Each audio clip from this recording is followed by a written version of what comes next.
ನಮಸ್ಕಾರ. ನಾನು ನಿಮ್ಮ mister profit. Silver fresh all time high rally ಕೊಡೋದಕ್ಕೆ ಮೇನ್ ರೀಸನ್ ಬಂದ್ಬಿಟ್ಟು ಚೈನಾದಿಂದ ಜನವರಿ 2026 ಇಂದ ಎಕ್ಸ್‌ಪೋರ್ಟ್ ಪಾಲಿಸಿ ಚೇಂಜ್ ಆಗ್ತಾ ಇರೋದು. ಎನಿ ರಿಸ್ಟ್ರಿಕ್ಷನ್ ಮಾಡ್ತಾರಾ ಅನ್ನೋದ್ರ ಮೇಲೆ ಎಕ್ಸ್‌ಪೋರ್ಟರ್ ಮೇಲೆ ಆ ಒಂದು ರೀಸನ್ ಇಂದನೇ silver fresh all time high ಹೊಡಿತಾನೆ ಇದೆ. ಇನ್ನು ಫಾರಿನ್ ಇನ್ಸ್ಟಿಟ್ಯೂಷನ್ ಅವರು ಲಾಸ್ಟ್ ವೀಕ್ 4 ಡೇಸ್ ಅಲ್ಲೂ ಸೆಲ್ಲಿಂಗ್ ಕಂಟಿನ್ಯೂ ಮಾಡಿದ್ದಾರೆ. ಇನ್ನು ಡೌಜನ್ ಫ್ಯೂಚರ್ಸ್ ಫ್ಲಾಟ್ ಆಗಿ ಟ್ರೇಡ್ ಆಗ್ತದೆ. ಏಷ್ಯನ್ ಮಾರ್ಕೆಟ್ ಮಿಕ್ಸ್ಡ್ ರಿಯಾಕ್ಷನ್ ಅಂತ ತೋರಿಸ್ತದೆ.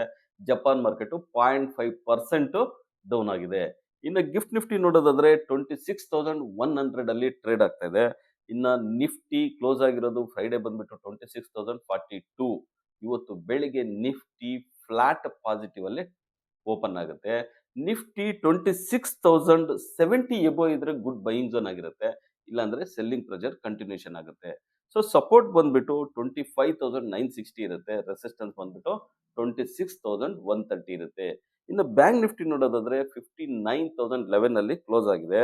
ಸೊ ಅದು ರೆಸಿಸ್ಟೆನ್ಸ್ ಬಂದ್ಬಿಟ್ಟು 59,300 ಇದೆ. ಸಪೋರ್ಟ್ ಬಂದ್ಬಿಟ್ಟು 58,700 ಇದೆ. ಇನ್ನು ಸೆನ್ಸೆಕ್ಸ್ ನೋಡೋದಾದ್ರೆ 85,040 ಅಲ್ಲಿ ಕ್ಲೋಸ್ ಆಗಿದೆ. ರೆಸಿಸ್ಟೆನ್ಸ್ ಬಂದ್ಬಿಟ್ಟು 85,400 ಇದೆ. ಸಪೋರ್ಟ್ ಬಂದ್ಬಿಟ್ಟು 84,700 ಇದೆ.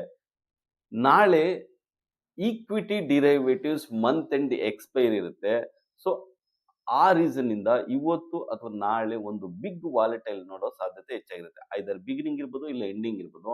ಇನ್ನು mid of the day range bound ಅಲ್ಲೇ ಟ್ರೇಡ್ ಆಗೋ ಸಾಧ್ಯತೆ ಹೆಚ್ಚಾಗಿರುತ್ತೆ.